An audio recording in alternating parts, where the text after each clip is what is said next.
developer, and it was a multi-agency community development issue with the state, the county, the city.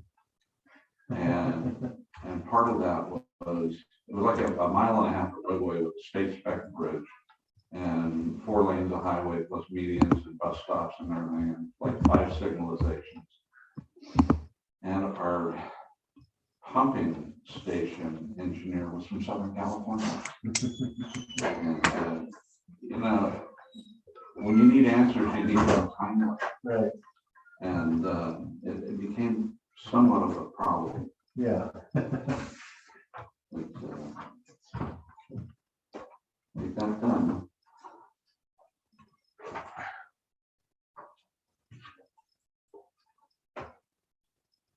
Digging in some of the old areas and finding brick wells. Yeah, that's always Surprise. interesting surprise. Yeah. Mr. Mayor, how are you today? Good. Oh.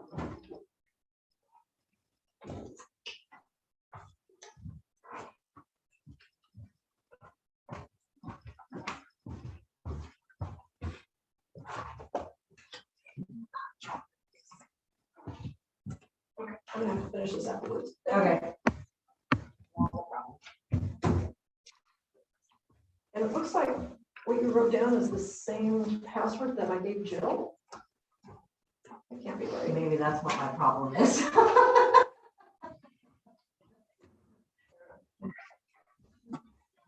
I figured it was something simple. Nora won't be here. She called in earlier. Brian's wife came back to market and said she would text him because she was not sure. Yeah. Reach out to Daniel.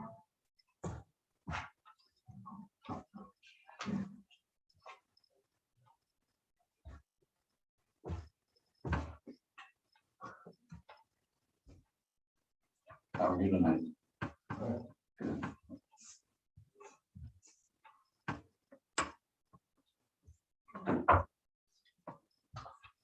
So we had a quorum, we had a meeting. No, we don't.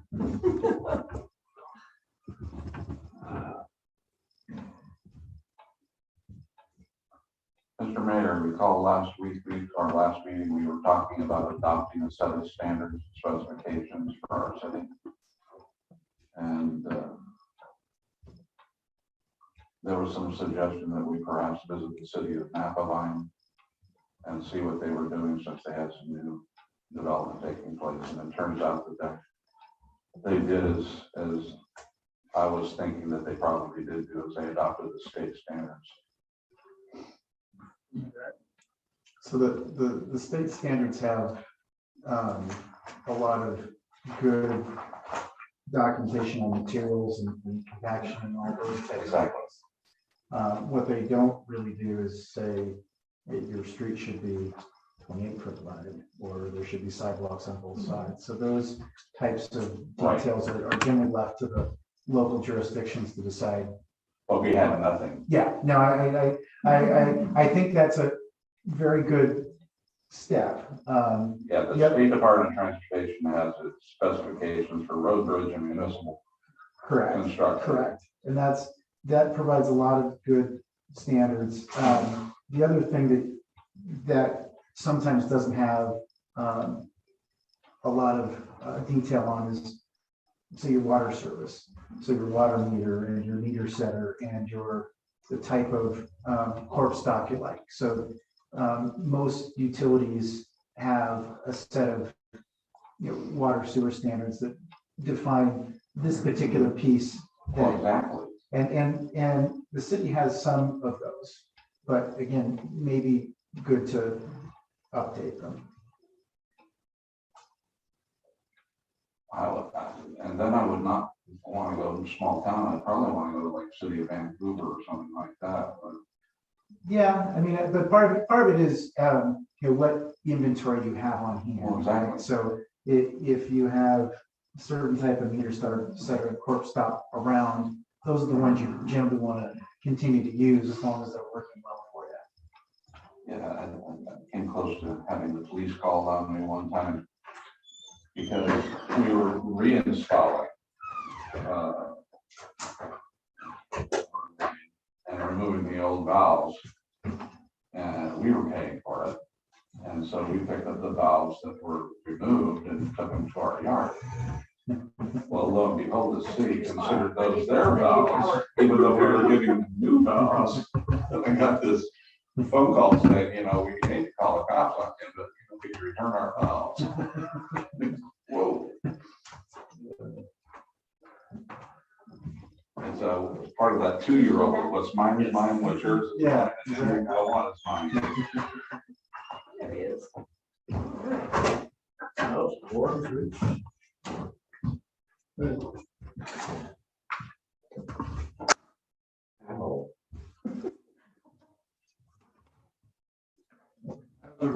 Hazard committee. Ready, and call to order the planning commission meeting of June the 16th, 2022. Brian, could you start things off by leading us in this pledge of allegiance? I pledge allegiance to the flag of the United States of America and to the republic for which it stands, one nation, under God, indivisible, with liberty and justice for all.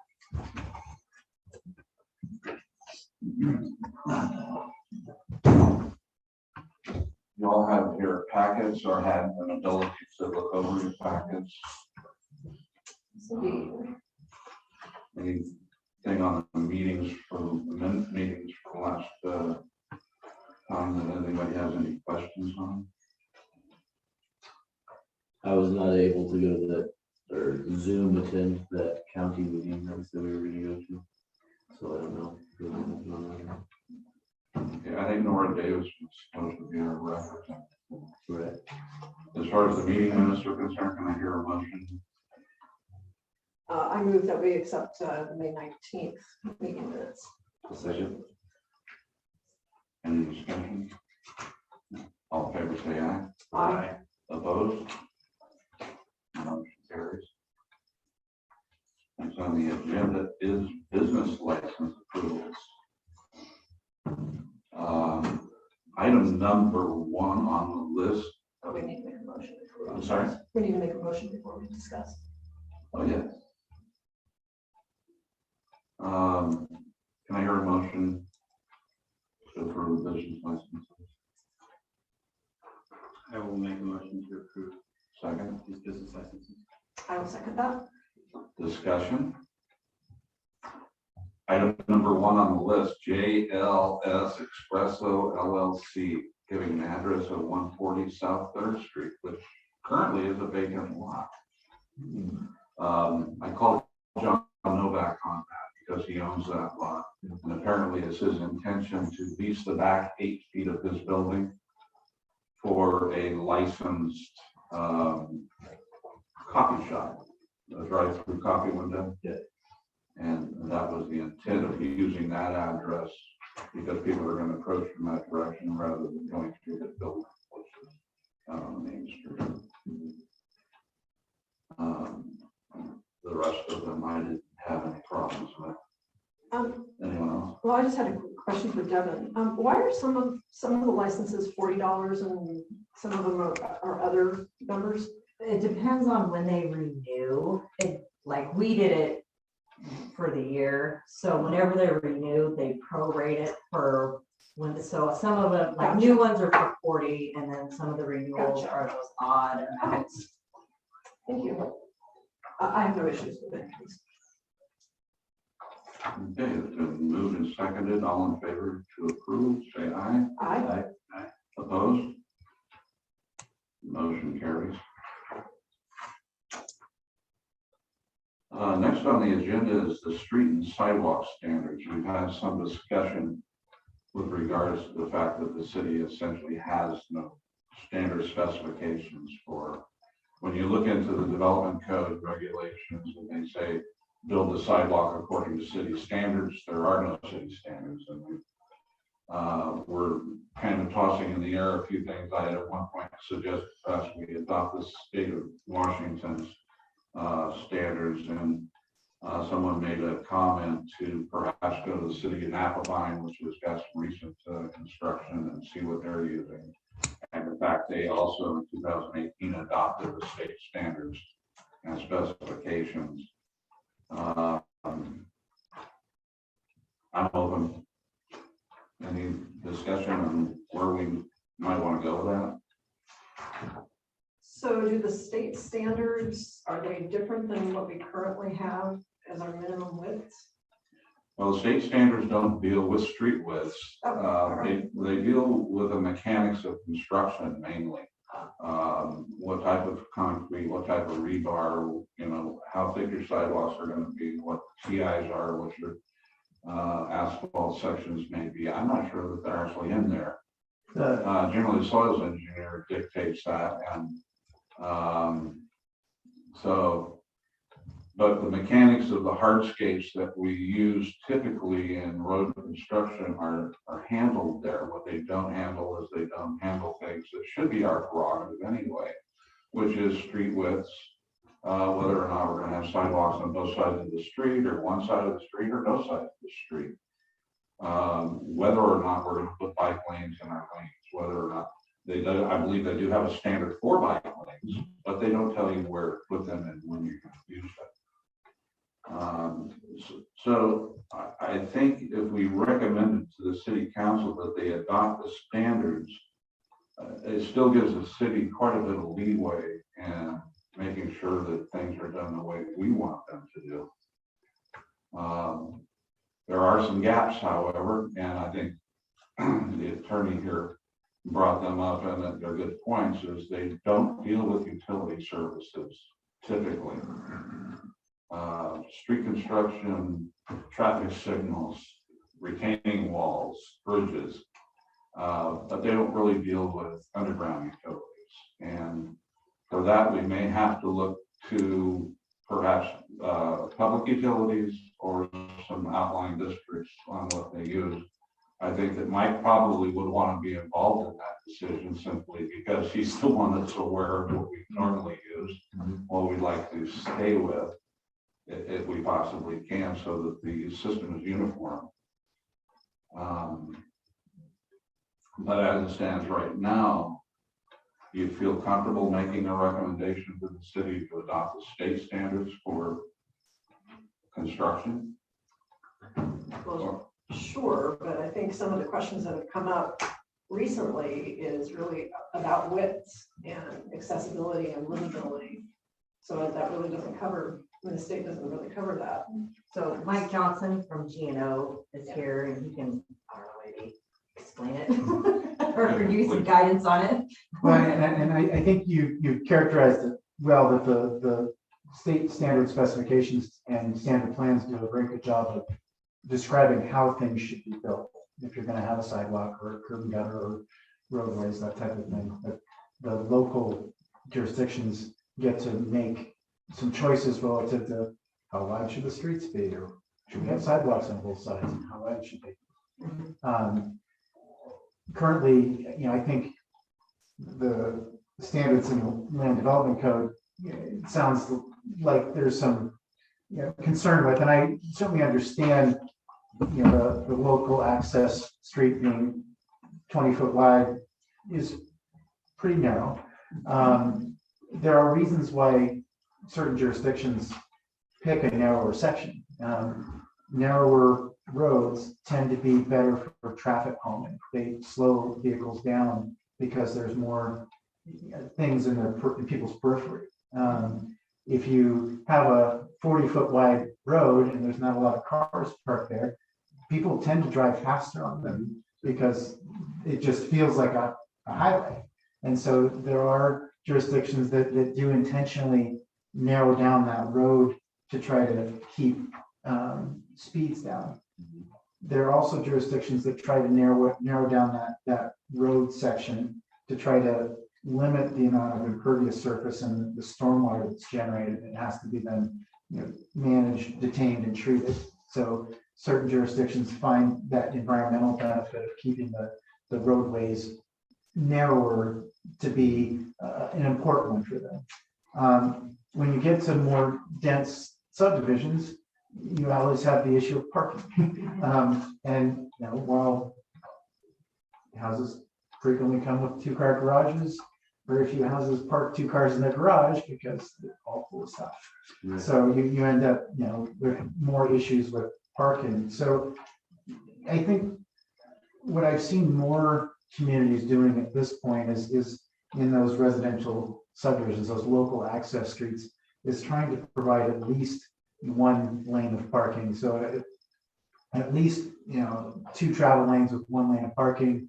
That creates, you know, if you do 2 10-foot travel lanes with an 8-foot parking lane, that's 28 foot of pavement.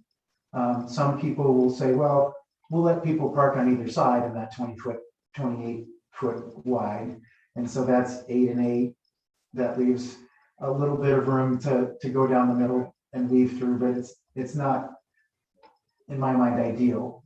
Some communities have gone ahead and said, look, we want parking on both sides and 2 travel lanes. So that gets to what is you call your collector standard of 36 foot wide, 2 8-foot parking lanes, 2 10-foot travel lanes. So I think most jurisdictions are in kind of the, let's call them the more suburban and rural areas are more in that, you know, 28 to 36 foot wide street section as your standard residential street section right now. But it comes in phases, right? Some people, you know, start to squeeze them down, some people widen them out. And if we adopt a set of standards, does it need to be a one-size-fits-all situation? Because, I mean, there are some subdivisions that may need something different. And there are codes that do provide some latitude. I know Calamus, for instance, I know pretty well. Kalama has their standard is a 32 foot wide roadway width, which provides 2 12-foot travel lanes and an 8-foot parking lane. And where there's topographic constraints, you know, rock, hills, which there's a lot of them. Lots of hills. They allow the planning commission to reduce the paved width to 28 feet. And a lot of the subdivisions there get approved at 28-foot wide local access streets because of that. And parking only on one side. Parking only on one side in that situation. You can also do different standards for different length streets, right? So if you only have 3 or 4 or 5 lots that are served off of a street, you know, maybe it's not as important to have, you know, 2-way travel on there. So you could say, hey, we're going to do a 28-foot paved with parking on both sides with only, you know, a little narrow way to go in between. So it sounds like Kalama went street by street. No, they have it. That wasn't a Kalama example, okay. but you know, the Kalama, their local access is either 32 or 28, and that's for 64 lots or less. And then their collector is a 40-foot wide street section. I can't remember what the arterial is. Arterial's bigger than that. But you can do that by number of lots served, or you can create your classifications based upon that if you like, or lengths also. So there are different choices there, but there's a balance, you know, between access and parking and, you know, trying to maintain, you know, reasonable speeds through developments. Well, and also that type of emergency thing. vehicle access. Exactly. Yeah. Yeah, I look at a subdivision, and from my standpoint, I want to see a sidewalk in front of every house. Mhm. You know, if you've got something on the other side of the street that is open space or does not have houses, I can see putting a curb and gutter there Mhm. and having the back of the curb be your right-of-way line. But in the situations which I think we're going to be dealing with when we are talking subdivision development, I'd want to see a sidewalk in front of everybody's house. I wouldn't want somebody climbing out of their car and having to slug through the mud to get to their driveway. Yeah. And in order to do that with two houses, let's say we have houses on opposing sides of the street, even at a minimum 10-foot travel lane, you're talking about a 20-foot plus a parking lane, because we would want parking at least on one side, so you're talking about 28. And as to the face curve, is that correct? So then you'd want another 4.5 feet to cover a 4-foot sidewalk, so 9 foot on both sides. And now you're at 9 feet what? collectively. Right, 9 feet, 4.5 on each side. 4.5 on each side, cover your Right, top so of 9 the feet back of collectively, sidewalk. not 9 feet on both sides. I'm sorry, no, 9 feet collectively. 4.5 on each side. Yeah. So do the math. 28 9, plus 9, 37. 29, and 8 is 37. Yeah. And I think that so it'd be a 37-foot collector street And that would be your right of way. right away. And frequently, like if you, let's just say you wanted 37, maybe you go to 40. Because that gives you a little bit of room behind the sidewalk. If you have attached sidewalk, you have a little bit of room behind the sidewalk where you put your water meter. You Exactly. can do a little bit of grading during, when we have to come back and repair, replace the sidewalk. You don't have to get temporary construction easements on the property if you got, a foot or so behind it. Exactly. I think typically, at least in my experience, there's at least a 1-foot buffer behind sidewalk. Yeah, and that's That helpful. takes you right to your point. Yeah, exactly. The So other thing, the first number you came up was 37, and then he's saying, let's say you call it 40. just round it up to 40. Yeah. It's a nice round number, Yeah. so it's easy to lay out the survey, and it also gives you a little bit of room behind the curve. Uh-huh. The other thing to think about with that right of way width, you also have your franchise utilities that end up having to go somewhere. Under the sidewalk. It can be, but if you do it under the sidewalk, then you end up with a lot of boxes in your sidewalk. So sometimes jurisdictions will say, hey, we want 5 foot behind the walk on either side for franchise utilities. So that takes that 37 to 47 or 50 foot. But again, that starts the compromise there is the wider that right of way width, the fewer developable lots you can make, because you're starting to eat into that developable property. So sometimes I think Kalama does a 5-foot easement on the front of every lot for franchise utilities. So the gas, the power, the fiber, they can all go in that easement and not necessarily have to be in the right of way if the right of ways. That makes a lot of sense. Mhm. Having an easement rather than taking right away.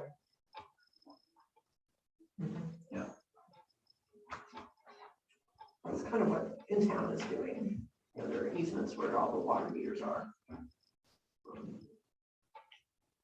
In most cases. So what are next steps? Do we need to decide this tonight to move forward, or? I don't know who I'm asking that of. Maybe we can present those options to the council, but we're supposed to recommend them, aren't we? That's my understanding. So come with a recommendation. So far, the easement, the 37 plus the easement sounds a bit like the best idea to me. 40 in the easement. 40 and a 5-foot easement. Yeah. Yeah, I know. So And that's for Electric Street. Well, that would be, for local access, right? Because didn't we decide that was your local access, provide 2 10-foot travels and 8-foot park Yes. sidewalks on both sides. So that's would modify what's in your Well, it would. current standard for local access. I think you're Local access is 30 feet. right. And right now it's 30-foot right of way and 20-foot paved width. So if it was, modified that to be 28-foot paved width and 40-foot right of way, that seems like a reasonable. I mean, I think your collector's not bad, honestly. 50-foot right of way with 36 paved width, that gives you 2 10-foot travels and 2 8-foot parking lanes on your collector. I don't think the commission has an issue with the local and increasing the size of the local. I think our hardship is coming with the bottom two that we have on our regs. Yeah. That Cul-de-sacs. I'm not sure we really want to be there. And that's, And you could certainly decide to just get rid of those two, classifications. You could stop it at your local street and be done. But then how do we deal with cul-de-sacs? That may Well, be they can, proposed. cul-de-sacs would just fall under the local. Oh, I see. It would just be a it would all be 28-foot local. pavement and a 40-foot right away with. Well, I Yeah, don't- I mean, I'll for some We have one flexibility. here for 8 to 20 dwellings. Right. Now I see that's gonna be an issue for firefighting equipment and emergency response, especially when folks have a party and the streets are full. But I think we still need to potentially accommodate an alley, depending on what the subdivision looks like. I mean, I don't generally see alleys anymore in new developments. But they can actually be useful They can. sometimes. I'll tell you where they're really useful. When you've got the multifamily type developments where they're pretty close together. And if you have driveways along every front, you end up with driveway drop bump. And this is a roller coaster of the sidewalk. And so if you can backfeed them from an alley for their vehicles, they can have a nice continuous sidewalk along the front. So alleys are nice as a secondary access. And I don't mind your standard here for a 20-foot wide alley in the back. If you've got full frontage on the front for your primary access. Yeah, I agree. And it's when you're rear loading an apartment building or rear loading townhomes that have, at grade parking in the back. I mean, it's a perfect use for those, but it still gives you aesthetically, it gives you a finished frontage. And I think that's what we're really looking for. I'm throwing this out here is that I would take the local and increase it to 40 with a 28-foot pavement. And would we change the sidewalk from to 4 feet? I would leave it at 5, Leave actually. it at 5, That's more the standard these days, is to have it at 5. and then And then right. somewhere in there we have to add the easement provision. I would strike the next 2 and retain the alley. And that would be something that would be on a case by case basis that we would look at. Yeah. You think? Makes sense to me. And parking only on one side. In this scenario, correct? In that scenario, they're locally parking one side only.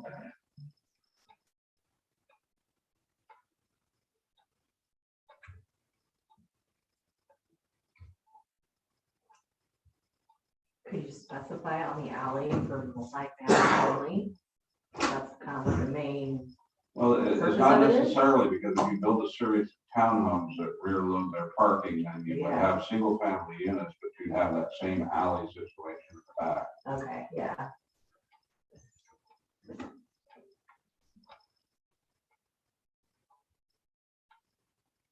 So I hate doing math in public, but so if it's a 28-foot pavement width and 2 5-foot sidewalks, 38. 38, but we wanted to round up to 40. Yeah. So do we do a 30-foot pavement? No, I would keep it at 28-foot. Okay, Because so how do you accommodate that extra 2 feet? it's just It It's doesn't- dirt. It's just dirt, yeah, Gotcha. there you go. Okay, It's the stuff behind the sidewalk. okay, So it gives us a spot to grow water here, Gotcha. or something like that. okay.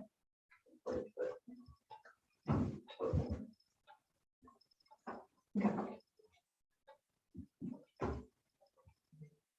So I guess the question is, are we comfortable proposing this tonight as a recommendation and I'm comfortable with it.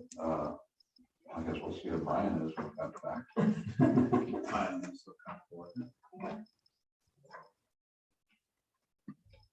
So Devin, you wrote all that out, right? kind of, yeah, that's what I was. I scribbled. Yeah, I think how you wanted it. I think I have a motion here. How do you feel, Brian? You feel comfortable with that? You say something else outside? Huh? Did you say something else Yeah, outside? 100 feet. 100 feet? Yeah, sure. Lane. Loaded you in the boat. Changing the local to a 40-foot right of way with a 28-foot pavement with 2 5-foot sidewalks and the extra foot on each side that are half of the dirt. And using that for all collector streets into All the collector all streets. collector streets. Yeah, local streets. Local streets, I'm sorry, get that. And striking the cul-de-sac provisions and leaving the alley open for special. So what happens if the cul-de-sac gets proposed? Well, it would just be it would be a local street. Okay. So it would still have a sidewalk that goes in and wraps around. Oh, I see. Sure. Okay, yeah. Sounds like we cover all the bases. So can I hear a motion to that effect, that we recommend this to the All city right, I'll council? give it a try. All right, I make a motion that we amend 10.02 of our land use regulations to combine local access and cul-de-sacs under local only with a 40-foot right-of-way width, 28-foot pavement width, 5 feet sidewalks on either side, and two Both feet. sides. But on both sides, sorry. Parking one side only with a 2-foot excess for utilities or whatever's appropriate at that time. And also we're keeping alleys at 20 feet. And we're going to require a 5-foot easement behind the right of way. And a 5-foot easement on the right of way. Utility. Yes. I will second that. That is what we just discussed. Yes. Yeah. Any So we further have a discussion? second. Any further discussion? All in favor, say aye. Aye. Aye. Any opposed? Motion passes. Excellent. Now, did we sort of skip over adoption of standards and specifications, or did we table that?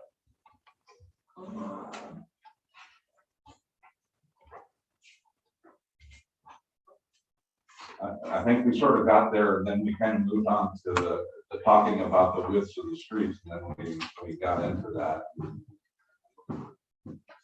One of the width of the streets was the most concerning of that, so. So maybe it's a separate topic, is whether we adopt state standards for road construction as Napavine did, and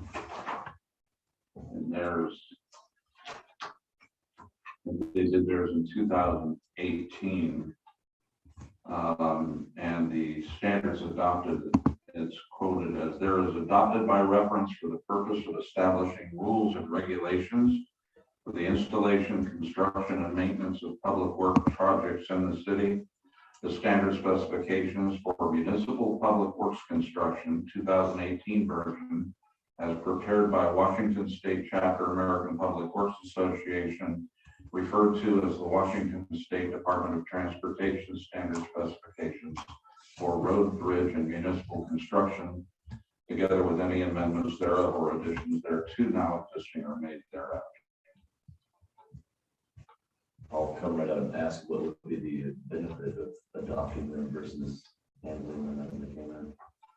Well, we don't have any standard specifications as it currently exists, and unless we hired an engineer to do all of our, Yeah. to come up with them. This essentially gives us a uniform basis for Not get that, yeah. to construction, it still grants us leeway in the other areas that we talked about before. But from an engineering standpoint, it's consistent with, I bet most